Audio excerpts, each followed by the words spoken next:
Hello Sharks. Before we get to today's video, I have a very, very special gift for you.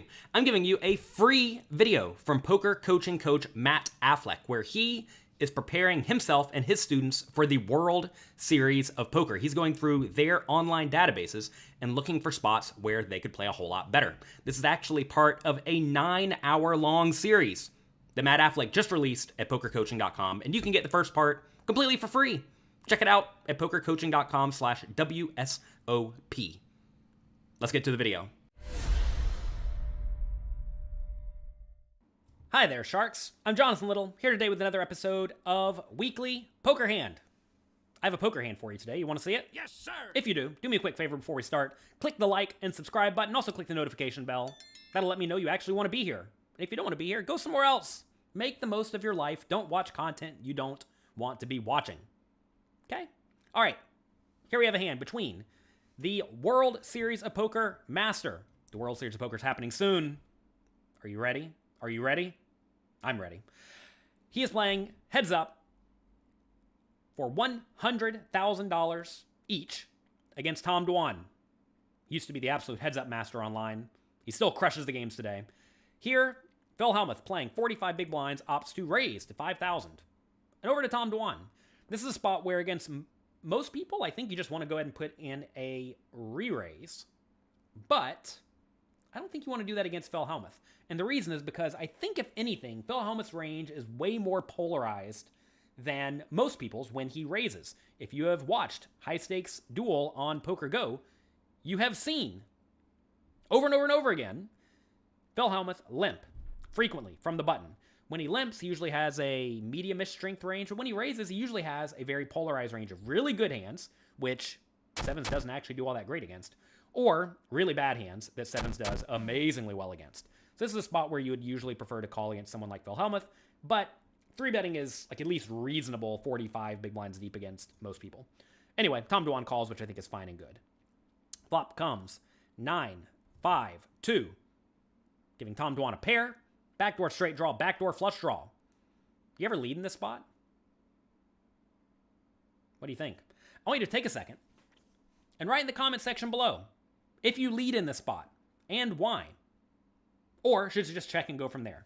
Pause the video and write what you would do in this scenario with pocket sevens. Do you check or do you go for the lead?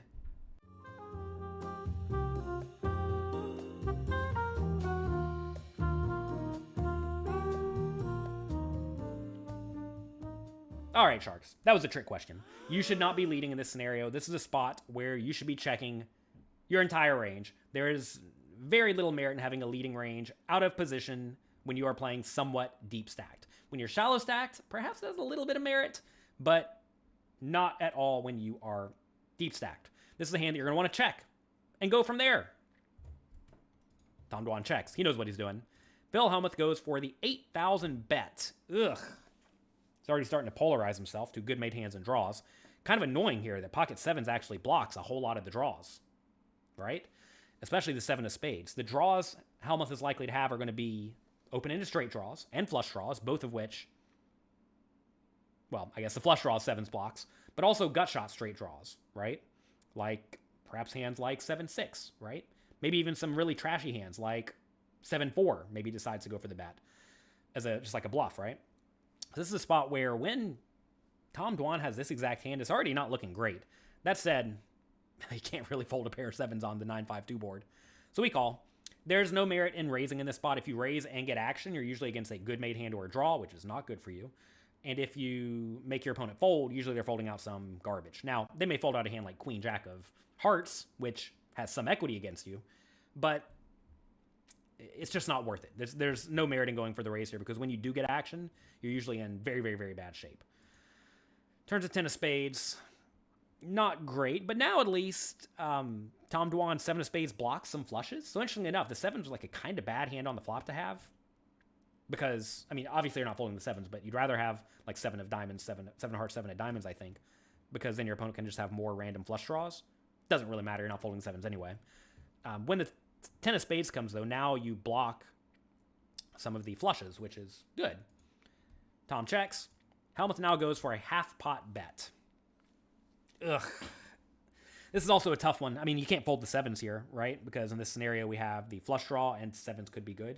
Usually when you have a pair and a flush draw, you either have the best made hand or the best draw. One of those two is good enough.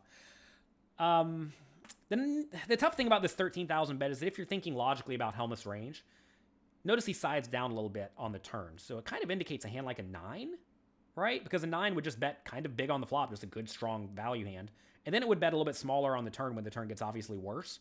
But a hand like any 9 doesn't really mind betting here because there's a lot of value and protection to be had, right? So this is definitely an annoying spot where you can't fold, but I think we're going to be showing a lot of 9s in this scenario. Dwan calls. River's the 3 of clubs. Dwan checks. And at this point, if Dwan checks and Hellmuth blast it, like all in, knows he only has 1.3x pot or so, 1.2x pot remaining in his stack, I think it's a pretty reasonable spot to fold. Even though we do block the flush, notice we also block some of the very obvious bluffs, like 8-7, right? 8-7 is definitely a hand that would bet the flop and bet the turn and bluff the river. So it's kind of bad that we have the 7s in our hand. Hellmuth could also have a hand like Jack-7, right? That's a hand that makes some sense. He could also have a hand like 7-6. Just decided to go for it. I think in this scenario, if Dwan checks and Hellmuth goes all in, there's no way we can call. That said, it goes check-check. When it goes check-check, do you think we win here? I think we're going to be showing a lot of 9s. Maybe we're going to be showing a hand like pocket 8s. Maybe a hand like pocket 6s. Maybe ace-5 with like ace of spades. Oh, we nailed it.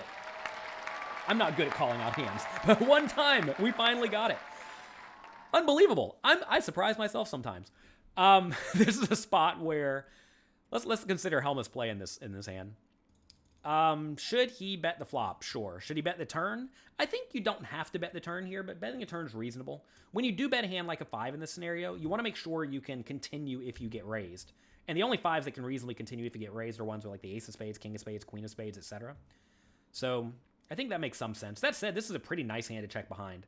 Because if it does go check-check on the turn, you can call on a lot of river bets. And we've seen from some previous hands that these two players have played together that Tom Dwan is not afraid to bluff, right? So perhaps you want to let it go check-check, but betting's fine, right? You can still get value from some worse hands like random king of spades, right? You can also get called by some worse hands like 5-4 or 3-2 suited, right?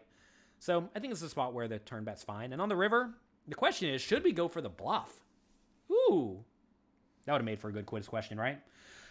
What do we ever bluff this? I don't think we need to bluff this. If you're against a 10, that's just not folding. If you're against a flush, which I do think Tom Dwan can have, that's not folding. There are some busted draws that Tom Dwan could have that you just win against. He's never going to call with a worse hand, right? So we're not value betting. Would he ever fold out a 9 or a 10 to a river shove? I don't think he's going to fold a 10. Would he fold a 9?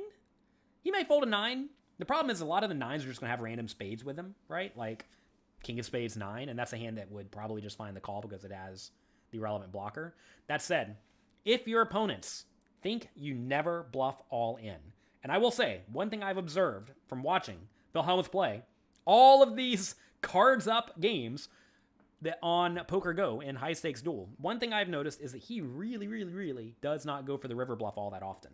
So if your opponents think you almost never go for the river bluff, you know what you should do? You know what your adjustment is? You should drastically overbluff. You should go for it. Don't be afraid. And also, one thing I've learned from studying poker a lot over the last many years, 15 years or so, however long I've been playing this game, since 2005, 2006, something like that, is that people overfold. If anything, people fold a little bit too often. So the question is, can you get Tom Dwan off of a 9? I think you probably can. And I do think that's actually going to be a lot of Tom Dwan's range in this scenario. Or a hand like pocket 7s, right? Or a hand like pocket 8s. These are hands that I think you can probably get him to fold. And I'm not going to say you should just like always go for this bluff because obviously ace-5 has a pretty good amount of showdown value. If you had a hand like ace of spades 6, you should definitely go for the bluff. Or any ace of spades that doesn't have a pair, you should definitely go for the bluff. But I think this hand may have just a little bit too much showdown value. If we did have a hand like ace of spades 2 or ace of spades 3 though, I think the bluff's in order. This time though, he lets it go check. And Tom Dwan wins another pot.